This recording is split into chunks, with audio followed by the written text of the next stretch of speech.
Comment développer tes pectoraux lorsque tu es de grande taille? Salut à toi. Donc si tu es nouveau, sache que le but de cette chaîne, c'est de parler de sport et plus précisément de musculation pour les personnes de grande taille, ce qui est probablement ton cas si tu es sur cette vidéo. Aujourd'hui, on va parler du développement des pectoraux et plus spécifiquement pour les gens comme moi ou peut-être comme toi qui regarde cette vidéo, c'est-à-dire les gens de grande taille avec de longs bras et de longs avant-bras. Donc, avant de rentrer dans le vif du sujet, la première chose que tu dois savoir, c'est que la longueur de tes bras et de tes avant-bras, c'est un facteur parmi d'autres dans l'entraînement de tes pectoraux. Tu dois aussi voir quelle est ta morphologie. Par exemple, tes clavicules, est-ce qu'elles sont inclinées? Quelles sont leurs largeurs, etc.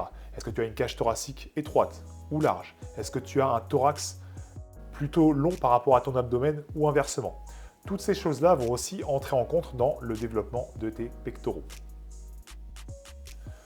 En gros, pour résumer, si tes clavicules droites et larges, une cage thoracique épaisse, un thorax qui est long par rapport à ton abdomen et en plus de ça des avant-bras assez courts, alors là, félicitations, tu es le fils illégitime d'Arnold Schwarzenegger et ta morphologie pour les pectoraux, elle est nickel, parfaite. En revanche, si tu as des clavicules et une cage thoracique étroite, un thorax qui est plutôt court par rapport à ton abdomen, et en plus de ça, tu as des avant-bras qui sont assez longs, alors à l'inverse, ça va être un petit peu plus compliqué pour toi. Maintenant, est-ce que c'est une raison pour abandonner? Pas du tout. Tu peux très bien avoir de très bons résultats, même si ta morphologie n'est pas forcément avantageuse. Il y a deux autres données aussi que tu peux prendre en compte, notamment pour voir ta prédisposition ou non au mouvement comme le développé couché, c'est ton envergure et la longueur de tes avant-bras. Donc pour ton envergure, pour déterminer si tu as une grande envergure ou pas, tu peux prendre ta taille et voir si ton envergure, donc d'un bout des doigts à l'autre, si ton envergure fait 5 cm de plus que ta taille, eh ben, tu peux te considérer comme ayant une grande envergure. Pour ce qui est de l'avant-bras, donc si la distance entre le coude et le poignet est plus grande que 85% que la distance, en gros, entre l'épaule et le coude, c'est-à-dire, formulé autrement, si la taille de ton avant-bras est supérieure à 85% à la taille de ton bras, tu peux éventuellement considérer que tu as de longs avant-bras. Alors du coup, qu'est-ce que ça peut impliquer d'avoir une grande envergure et de longs avant-bras? Donc en gros, avoir des bras d'orang-outan. Eh bien, ça peut impliquer que sur des mouvements de poussée comme le développé couché, tu peux avoir du mal à recruter les pectoraux. Tu peux par exemple recruter de manière préférentielle l'avant de l'épaule ou par exemple les triceps. Tu peux aussi augmenter potentiellement les déséquilibres musculaires. Après, tu peux très bien avoir de longs avant-bras et ne pas du tout être concerné par ces problèmes. Et dans ce cas-là, tant mieux pour toi. Mais si maintenant toi, du coup, tu es dans ce cas-là, tu as un peu du mal, notamment sur le développé couché, à ressentir tes pecs, à développer tes pectoraux, et que tu ne connais pas trop de mouvements différents, écoute, cette vidéo est là justement pour t'aider à y remédier.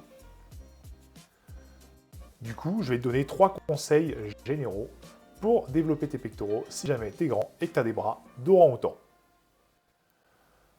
Donc le premier conseil, ce serait de faire des variantes au mouvement du développé couché. Donc tu as par exemple tout ce qui est les développés déclinés. Donc le fait d'être décliné, ça va déjà mettre tes fibres musculaires dans une position qui est mécaniquement plus avantageuse pour se développer. Deuxièmement, du fait de l'inclinaison du sternum, tu as une amplitude de mouvement qui est un peu réduite. Et si tu as notamment des douleurs aux épaules lorsque tu fais un développé couché classique, cet exercice-là peut potentiellement t'aider à moins les ressentir. C'est aussi un mouvement qui va vraiment cibler davantage le faisceau, donc le bas des pectoraux, et c'est une bonne nouvelle puisque le bas des pectoraux, c'est la zone la plus volumineuse. Ensuite, tu as tout ce qui est développé donc à la poulie. Alors l'avantage de la poulie, c'est que tu peux vraiment personnaliser le mouvement en fait. Déjà, tu peux régler la hauteur de la poulie, donc quand tu es grand, c'est un énorme avantage. Tu peux aussi varier l'angle de poussée, tu peux pousser vers le bas, vers le haut, vers l'avant. Tu peux varier la courbe de résistance, tu peux choisir à quel moment la tension est la plus importante. Donc tu as vraiment un aspect de personnalisation qui te permet d'adapter le mouvement à ta morphologie. Donc encore une fois, la poulie, c'est vraiment une option super intéressante que je te conseille d'essayer.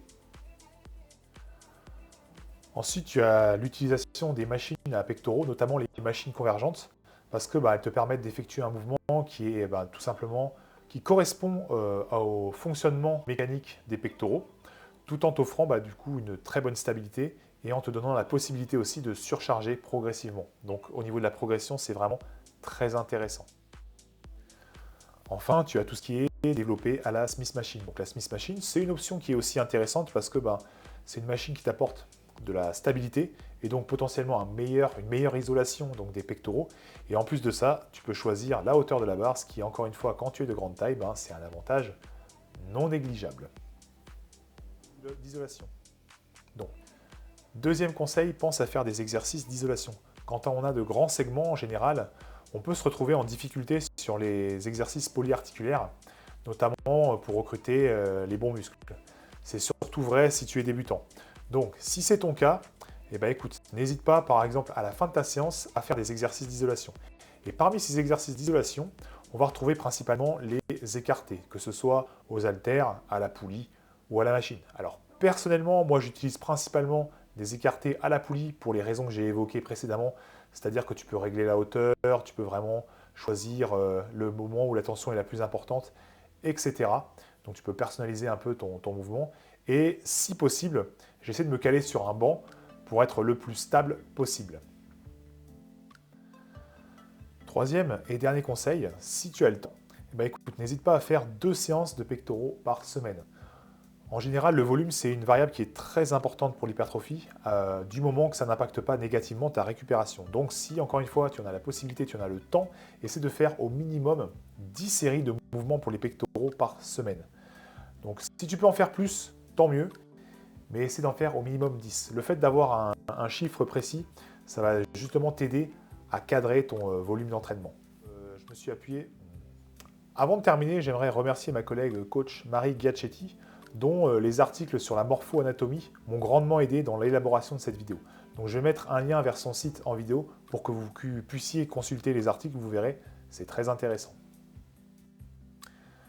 Cette vidéo est maintenant terminée, donc si elle t'a plu, n'hésite pas, tu massacres le bouton like, tu t'abonnes, tu partages, et n'hésite pas aussi à aller consulter mes réseaux sociaux, Instagram, Facebook, TikTok, qui sont en description. Sur ce, moi je te dis à très bientôt.